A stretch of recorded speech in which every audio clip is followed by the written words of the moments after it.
The Galaxy S21 FE. 2 years later, is it worth considering? Let's find out.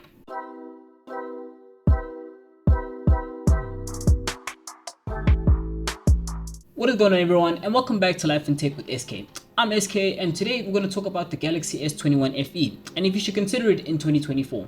Please excuse the do-rag. I'm still in need of a haircut, so my hair's an absolute mess, but when I do, the barber gonna line me up and we're gonna be looking really fresh. But let's talk about the S21 FE. So, specs and pricing. You can currently find this phone for about 10,500 Rand on Takealot side and about 9,000 Rand on Macro's website. I don't see many contract deals available on this phone, but I think it's because they're really trying to get rid of the old models since they just announced the newer S24 series. So S23, S22, S21, all the FE models, they're definitely trying to get right off the shelves. Because when I initially wrote the script, it was actually 12,000 Rand on Macro's site, but now they've since dropped it to 9,000, so you can kind of see the point here. Internal features, this has the Snapdragon 888. My version has 6GB of RAM, but you also get an upgraded version which has 8GB of RAM. This has a 4500 mAh battery, and you also get 128 or 256GB of storage with no SD card slot, and the screen is a 6.4-inch 1080p dynamic AMOLED display. Honestly, like most people, I would say the screen is a very big reason to consider this phone. I previously had the Galaxy A51, which had a 60Hz Super AMOLED display, and I must say the upgrade to the 120Hz dynamic AMOLED display was the very first thing you noticed about the phone. Swipes were incredibly smooth, and the crispiness, is that a word? But the crispness of the colors on the phone was really incredible, and it's definitely the first thing you can notice when you unbox this phone.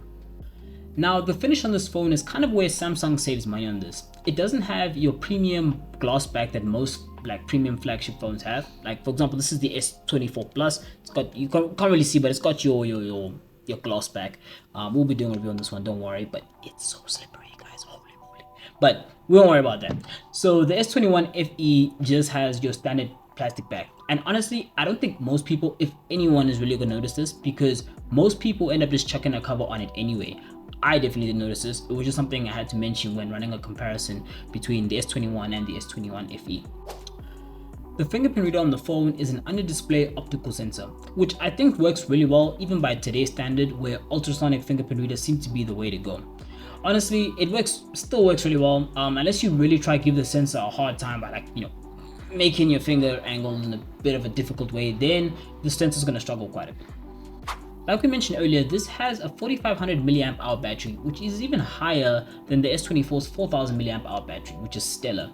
You can easily get a full day's worth of battery life on this phone. It's not flagship levels, S24 Ultra 5000 mAh battery life, but it's actually really good, especially if you're not glued to it 24/7. In terms of cameras, this has a 32 megapixel selfie camera, a 12 megapixel ultra wide and wide main camera, and an 8 megapixel telephoto. These both get up to 4K 60 frames per second on both the selfie and the rear camera. I must say that I really enjoy the selfie camera. It feels like Samsung really shoved their all into the selfie camera, but you don't sacrifice too much on the main camera as well. I will say though that the main camera really stretches its legs in terms of daytime shooting, but struggles quite a bit in terms of nighttime photography.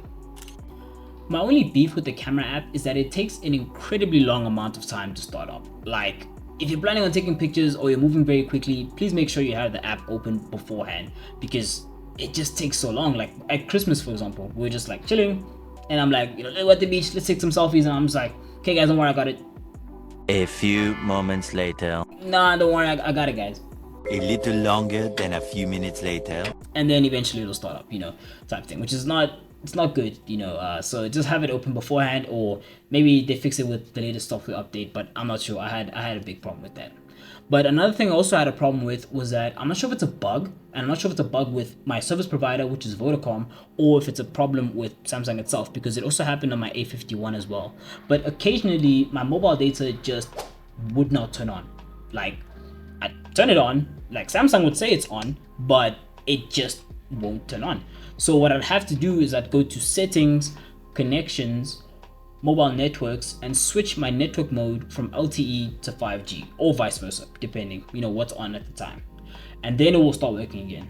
very weird bug that hadn't been solved in like 3 or 4 years, because again, both phones have the same issue, but it seems to be working now on the S24 Plus. Like, I haven't had any issues with it disconnecting randomly, but it was something I couldn't find on forums, and I'd never seen anyone mention it. So for South African users who are using Vodacom, or maybe it might be Vodacom, it might be Samsung, but just keep that in mind.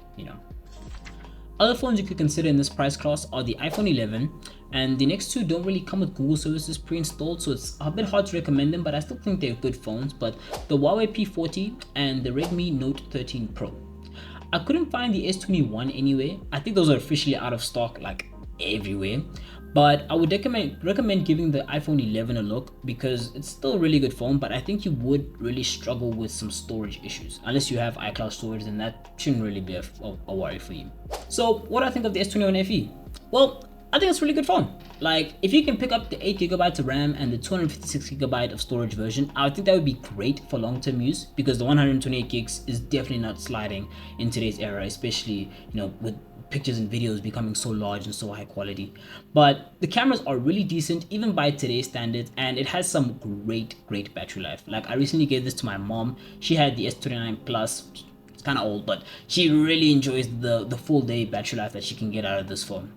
It's not as high performance as some of the other phones in terms of like multitasking. I found that it would overheat and often close like side apps. Like if I had WhatsApp or YouTube open in a side window, it would close it after like 20-25 minutes of like straight usage. But I still think it's really good for its price. Like, it's really good for its price in my opinion. Alright guys, if you enjoyed this kind of video and you want to see more of it, please leave a like and subscribe if you want to see some more tech reviews, kind of tech and life kind of chats that we're going to be having.